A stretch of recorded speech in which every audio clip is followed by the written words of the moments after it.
Hey, I did hear one, she was signed to my old label, Cash Money. Yeah. By the way, we on tour right now, the reunion. I was signed to Cash Money in 2010. So tell us about that deal, what happened and how did that come about? How it came about. Oh, well, let me see what I started. Okay, so Baby had came to Houston. He had a hosting, and I went to the hosting, and he sent one of his people out to come get me, walk me to the back. We exchanged numbers. The next day he texted me. He was like, "You want to go on the road with me?" And I told my mama, and then my mama said, "Yeah, you can go." I was 19 at the time, but I was still young. And I got on the road. He took me to the jewelry store. We was at Emin, I believe, on Westheimer. And he bought me like a little Gucci watch or something like that. And we got on the road, and they was on tour. And the next day, we was in Kingsport, Tennessee. I would never forget that.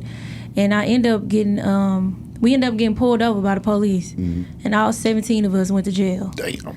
We all went to jail. And so one of the fans outside of in the city bonded all of us out. Like, they was a big fan of Baby. Like, a fan bonded 17 people out of jail. That's crazy. No, that's hard. But when I first had met Baby, though, I had told him, like, I do music, but I didn't want to come off and just be like one of those people, because he didn't meet me for music. You know what I'm saying? I think he had a liking in me, and that's what it was. But I was just like kind of like insinuated, like, hey, I do music, whatever. So I left him, not left him, but like I kind of went back home or whatever. We always like kept communication. And the next time I came back and met him again, my song was on the radio. And my song was Beat Not Bedrock. I had the #1 song on 97.9 The Box. It was called Call Me For That Good. And I was #1, Bedrock was #2. And so when he seen I had put in the work, and I was, doing the footwork myself.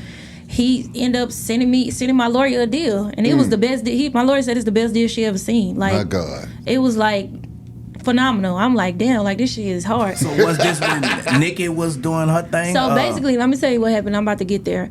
So I ended up signing. Baby ended up moving me to Miami. He bought me a condo, furnished it out, gave me a whole bunch of bread, and he ended up shooting Call Me For That Good video in Miami.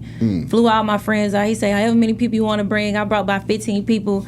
I'm talking about real Cash motherfucking money shit. Exactly. Ooh, wee. Yeah. Okay. I ain't gonna lie, Baby one of the best men I ever met. Like, for real. Like, that is a real like boss ass nigga. Like, no niggas really compare. Whatever. No nigga I ever met really compared to him at all. Period. That's hard. But Stunner. Nah, for real. And it was so crazy. Him and my mama got the same birthday. What? Yeah, February 15th. Big Aquarius shit. Yeah, no, for real. So we end up shooting a video or whatever, but it's like I'm already having motion on the radio. But when we shot the video, I'm thinking like the video about to be out, it's about to go. I mean, Jason Derulo was signed to him at this time. This was like in 2010. He was signed to him at the time. He going crazy. But then the curveball was Wayne had just started Young Money. Like, literally, and honestly, I was real cool with Wayne at one point, you know what I'm saying? And Wayne had told me, he was like, yeah, I'm starting a new label. I got this artist, her name Nicki Minaj. He told me this outside of, you know what I'm saying, the whole Baby situation.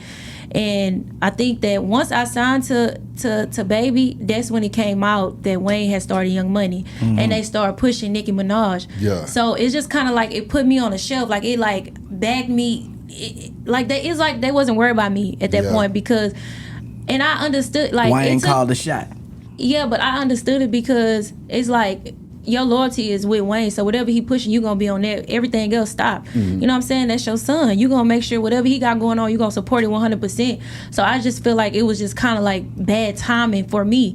So I sat on the label for like 2.5 years, and like, mind you, my song was #1. We had just shot the video. The video never came out. My song steady pushing or whatever, but it was like the song only had so much legs. Like, we was pushing it for 2 years, no video. So they dropped the video on World Star.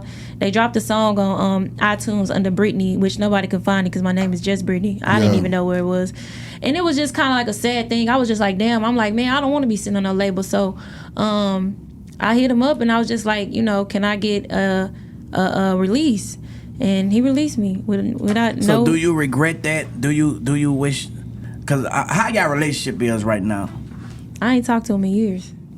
Stunner. How did you feel when Nicki blew up and you knew that you was right there the whole time, man? So what crazy. did that do to your mind? Baby took me out when when Nicki was shooting the song with Sean Garrett, Monster, when they had the pink wigs and all the girls out there, I was out there. When Drake first started blowing up, Baby took me to the concert. The fucking crowd was never ending. Like, I was out there. Like, he took me, I was everywhere with them, wherever they went, you know what I'm saying, during that time.